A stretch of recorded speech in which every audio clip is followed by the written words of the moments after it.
Connecticut's #1 local news. This is Channel 3 Eyewitness News. Good morning, everyone. It is Friday, February 18th. Thanks so much for joining us. I'm Nicole Nalepa. It has been a busy morning already. We're starting things off for you with an early warning weather alert because we are dealing with rain and strong winds in part of the state. Look at the rain and just pelting the windshield to Weather Tracker 2 right there. And you can see the crest there of the Long Island Sound. Let's get right over to Scot. Over 60-mile-an-hour gusts were recorded in New London, right? That's right, Nicole. 64-mile-an-hour wind gusts. We're going to get to that in just a second. But first, let's talk what's in effect. High wind warning still in effect at this hour with gusts in excess of 60 miles an hour. Wind advisory in effect for 50-mile-an-hour wind gusts. There's the squall line.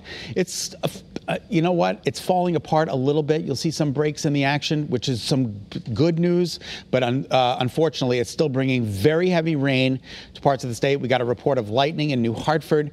That has cleared New Hartford, and it is moving through the state rather quickly. So in just about an hour or so, it should be mostly in Rhode Island and out of the state. And then that's when this wind switched to the north and west.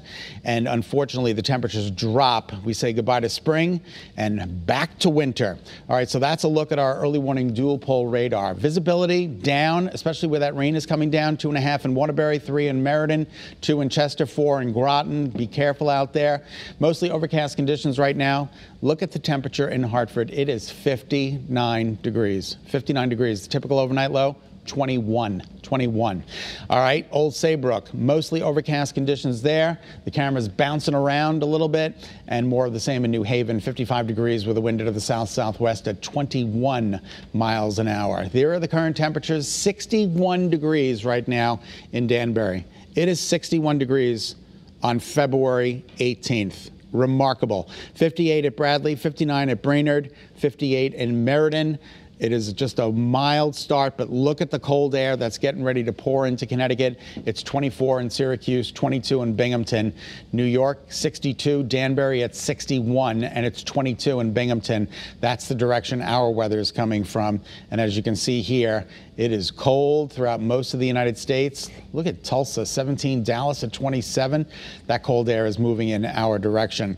All right, now you're just basically still out of the south-southwest, but in Danbury, the wind has now shifted to the west as opposed to the southwest. So that's going to take place throughout the rest of the morning, and our winds are going to be coming out of the northwest. Sustained winds right now to 29 miles an hour with a gust to 38 miles an hour in Groton. We had a 60-mile-an-hour wind gust there earlier this morning. Remarkable. As we move through the day, the temperatures drop. Oh, boy, where are you going? With wind and the temperatures dropping, it's going to feel like it's in the upper teens and low 20s. More of the same for the immediate shoreline. There goes the rain. The sun comes out.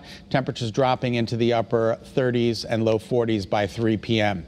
All right, and here's Futurecast to tell us that, that trend. Here we go. 28 by 11, 31 in Torrington, Bradley at 36, and the numbers continue to come down. And by tonight, we're in the upper teens and low 20s. So that's a pretty significant drop in temperature and a pretty significant change. So as you're walking out the door, grab the winter coat. You're going to need it by this afternoon. Here are the wind gusts. While they're not as substantial as they are this morning, this is noon. They're still gusting in excess of 30 miles an hour, 33 miles an hour in Tolland at 1. You get the point. It's still going to be quite the windy day. And there's that squall line, 7 o'clock this morning, and it's gone by about 9, 10 o'clock this morning, and we're under mostly sunny skies. Now I want you to watch what happens. I'm going to run Futurecast down through the rest of the day. It's clear. Tonight's completely clear, and then there goes some snow showers. Tomorrow afternoon, some snow showers are going to be building into the state, a couple of snow squalls, which could lead to a quick coating. Just throwing that out there for good measure. And then they depart. Saturday night is clear, and Sunday is a beautiful day with moderating temperatures. Forecasted lows tonight. Look at these numbers. Remember, it's 61 in Danbury. Tonight's overnight low, 18. Clear skies, much colder. And then your 7-day forecast includes 37 tomorrow, some snow showers and snow squalls, 42 on Sunday, Monday 50. for President's Day. How awesome is that? 53 on Tuesday with some showers Tuesday night into Wednesday morning. Wednesday we clear it out, 58 degrees. The temperatures start dropping, and then the high on Thursday only 43 degrees, but at least that's still above average. All right, just about 7:05. Nicole, let's check the early morning forecast. We'll send it back to you. All right, thanks, Scott, for all that info. Now at 7:04, many superintendents in cities and towns across our state are trying to figure out whether they'll extend the mask requirement inside their schools.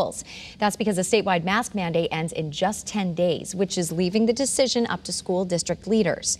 So last night, Waterbury announced that they will be extending their mask mandate.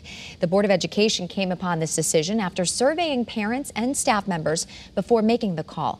They found that about 2/3 of parents wanted their kids to continue masking up inside the classroom, although a majority of staff members said that they wanted to ditch the masks.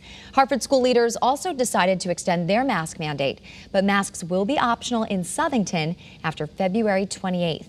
The Department of Public Health will be releasing its mask guidelines next week. Police in Hartford are searching for a suspect who they say shot a man as he left a barber shop. It happened along Franklin Avenue about 1 yesterday afternoon. Police say 20-year-old Christian Feliciano was ambushed. There are cameras in the area, and according to police, the victim and suspect knew each other. Alarming, you definitely always want to feel safe in your neighborhood. And there's a lot of concern from residents stemming in one Enfield neighborhood after a pair of suspicious house fires took place. Police are calling these two fires suspicious because of the fact that accelerants were used in both cases. Now, the first fire happened on Montano Street back on January 24th around 3 a.m. And then just this past Tuesday at 1 a.m., another fire took place at a home right off of Dover Road, which is less than a mile away from the first fire. Enfield police are now stepping up patrols in the neighborhood, but they also have some tips for homeowners. They say leaving outside lights on is a good deterrent, as well as being mindful, of course, of what you see and hear in the neighborhood. We're holding another pop-up vaccine clinic this weekend, particularly for the kiddos. So if your children are 5 or older, they can get their COVID shot at the Connecticut Science Center tomorrow from 9:30 to 1:30. We're teaming up once again with Hartford Healthcare to bring you this special 3 Cares event. And remember, that free shot will also get you admission and a movie. Thank you so much for tuning in to Eyewitness News. Remember, you can get those weather updates anytime of that Channel 3 app. There are a lot of power outages across the state, over 11,400 at this point, reported by Eversource customers. So not a bad time to download the Channel 3 app if you don't have it already, and tell your friends. Be healthy, stay positive, and stay safe today. Have a great weekend, everyone. See you next week.